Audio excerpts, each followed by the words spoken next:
पुण्यश्लोक अहिल्यादेवी होळकर यांच्या त्रिशताब्दी जयंतीचे औचित्य साधत आयोजित करण्यात आलेल्या गोदा ते नर्मदा जलयात्रेचे आज कोपरगावात उत्साहपूर्ण वातावरणात स्वागत करण्यात आले। श्री साईबाबा तपोभूमी येथे आमदार आशुतोष काळे, समताचे काकासाहेब कोयटे, राष्ट्रवादी काँग्रेसचे पदाधिकारी, कार्यकर्ते तसेच आजी माजी नगरसेवकांनी जलयात्रेचे जल्लोषात स्वागत करत पूजन केले। राज्यात जल व्यवस्थापन कृती 15 अंतर्गत ही जलयात्रा काढण्यात येत असून पाणी संवर्धन, जलस्रोताचे महत्त्व तसेच प्रभावी जल व्यवस्थापनाबाबत जनजागृती करणे हा या उपक्रमाचा मुख्य हेतू आहे। नागरिकांमध्ये पाणी बचतीची जाणीव निर्माण करून भविष्यातील जलसंकट टाळण्यासाठी हा उपक्रम महत्त्वाचा मानला जात आहे। राज्याचे मुख्यमंत्री देवेंद्र फडणवीस, उपमुख्यमंत्री सुनेत्राताई पवार व उपमुख्यमंत्री एकनाथ शिंदे यांच्या नेतृत्वाखाली तसेच जलसंपदा मंत्री राधाकृष्ण विखे पाटील यांच्या संकल्पनेतून 25 ते 29 एप्रिल दरम्यान या जलयात्रेचे आयोजन करण्यात आले आहे। श्री क्षेत्र त्र्यंबकेश्वर येथील गोदावरीच्या उगमस्थानातून मुख्यमंत्री देवेंद्र फडणवीस यांच्या हस्ते जलकलश घेऊन या यात्रेला प्रारंभ झाला। त्याचवेळी अहिल्यादेवी होळकर यांचे जन्मस्थान चौंडी येथूनही यात्रेला सुरुवात झाली असून या दोन पवित्र स्थळापासून निघालेल्या जलयात्रा विविध ठिकाणी मार्गक्रमण करत आहेत। या स्वागत सोहळ्याला जलसंपदा मंत्री तथा अहिल्यानगर जिल्ह्याचे पालकमंत्री राधाकृष्ण विखे पाटील, खासदार रामराव वडकुते, आमदार सदाभाऊ खोत, आमदार गोपीचंद पडळकर यांच्यासह विविध विभागाचे अधिकारी, कर्मचारी, विविध क्षेत्रातील मान्यवर, नागरिक तसेच राष्ट्रवादी काँग्रेस पदाधिकारी व कार्यकर्ते मोठ्या संख्येने उपस्थित होते।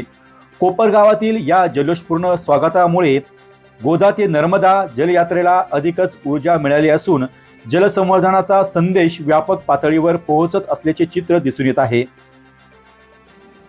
या ठिकाणी आपल्या कोपरगाव मतदारसंघामध्ये कोपरगाव शहराच्या लगत असलेली साईबाबा तपोभूमी या ठिकाणी या यात्रेचं आगमन झालेलं आहे। या यात्रेमध्ये सहभागी झालेले माजी मंत्री आणि विद्यमान आमदार खोतसाहेब, नवनिर्वाचित खासदार वडकुते साहेब, तसेच आपले आमदार पडळकर साहेब, जलसंपदा खात्याचे सर्व अधिकारी, सर्व कर्मचारी, राष्ट्रवादी काँग्रेस पार्टीचे सर्व पदाधिकारी, सर्व कार्यकर्ते या ठिकाणी उपस्थित आहेत। साहेब, आपल्या सर्वांचं आणि या यात्रेचं मी साईबाबा तपोभूमी कोपरगाव शहर आणि मतदारसंघामध्ये मनापासून आपलं स्वागत करतो। या यात्रेमध्ये आपण दक्षिण गंगा गोदावरीचं तीर्थ देखील आपण याच्यामध्ये पूजा करून सामील केलेलं आहे।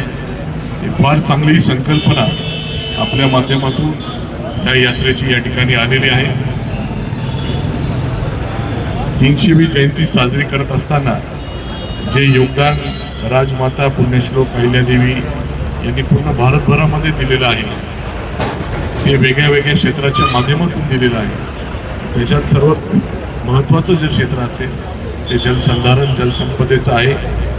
म्हणून आपल्या संकल्पनेतून जी यात्रा काढण्यात आली, एक वेगळा उपक्रम या जयंतीच्या निमित्ताने आपण घडून आणला, त्याबद्दल आपले मनापासून मी अभिनंदन करतो, आभार व्यक्त करतो आणि पुन्हा एकदा आपल्या सर्वांचं स्वागत करतो आणि माझे 2 शब्द थांबवतो। जय हिंद, जय महाराष्ट्र, जय मल्हार। तर म्हणजे साईबाबांच्या तपोभूमीमध्ये आल्यानंतर आपल्याला बऱ्याच लोकांना कल्पना असेल की साईबाबांचं चरित्र ज्या दासगणूने लिहिलं आहे, स्तवन मंजरी हे जे पुस्तक आहे ते माहेश्वरीच्या किनाऱ्यावर लिहिलेलं आहे। इतका जवळचा संबंध बाबांचा आणि माहेश्वरीचा सुद्धा आहे। आणि म्हणून दुष्काळमुक्त महाराष्ट्राच्या करता आता आपले लोकप्रिय मुख्यमंत्री माननीय देवेंद्र फडणवीस साहेब यांच्या नेतृत्वाखाली आम्ही सगळे काम करतो आहे। आदरणीय प्रधानमंत्री नरेंद्र मोदी साहेबांची भूमिका आहे, पर ड्रॉप पर क्रॉप, पर ड्रॉप मोर क्रॉप। मला वाटतं त्यातूनच प्रेरणा घेऊन आम्ही सगळे आता आम्ही या जलयात्रेला निघालो आहे। वर्षानुवर्ष दुष्काळी भागाला पाणी देण्याचे फक्त स्वप्न दाखवली अनेक वर्ष लोकांनी, काही राज्यकर्त्यांनी, आणि एक एक प्रकल्प 30-30 वर्ष होऊ दिले नाही. मला या निमित्तानं आपले मुख्यमंत्री देवेंद्र फडणवीस साहेबांचं खरं अभिनंदन करायचं आहे की या सगळ्या दुष्काळी भागाच्या ज्या योजना होत्या त्या योजना एक कालबद्ध कार्यक्रमातून, जसं निळवंडेला एकदम पैसे मिळाले म्हणून आपले कालवे झाले, त्यामुळे आज दुष्काळी भागाला पाणी मिळालं. नाही तर 4 वेळा भूमिपूजन होऊन गेले धरणाचे, 35 वर्ष धरणाला लागली, शेवटी देवाभाऊनं यावं लागलं धरण पूर्ण करायला, म्हणून मला आपल्या दावरून त्या ठिकाणी उल्लेख केला पाहिजे. तीच परिस्थिती सांगली, म्हैसाळ, टेंभू, तकारी भागातल्या, खटाव, मान, आटपाडी या दुष्काळी भागातली अनेक राज्यातल्या अशा अनेक भाग आहेत. मराठवाड्यातला सुद्धा संपूर्ण भाग जलमय त्या ठिकाणी पूर्णतः पाण्याने भरावा आणि या अशा प्रकारचा एक मोठा महत्त्वाकांक्षी उपक्रम त्यांनी घेतलेला आहे. म्हणून या जलयात्रेच्या निमित्तानं पुण्यश्लोक अहिल्यादेवींनी जो विचार मांडला 300 वर्षापूर्वी, जलस्रोत निर्माण केलेत, नद्याचे घाट निर्माण केलेत, घाट, जुन्या विहिरी, बावळं सगळ्या त्यांनी निर्माण केल्या आहेत. पाण्याचं विशेष महत्त्व त्यांनी जनतेसमोर मांडलं. आज तीच पुन्हा एकदा क्रांती माननीय देवेंद्रजीच्या नेतृत्वाखाली आम्ही करायला निघालो आहे. तीच खरं म्हणजे पुण्यश्लोक अहिल्यादेवींना भावपूर्ण आदरांजली ठरणार आहे. त्यांना माहेश्वरला जाऊन त्यांच्या या केलेल्या कामाला नतमस्तक होण्याची संधी आम्हाला मिळते, हे आम्हाला अतिशय मी भाग्य समजतो.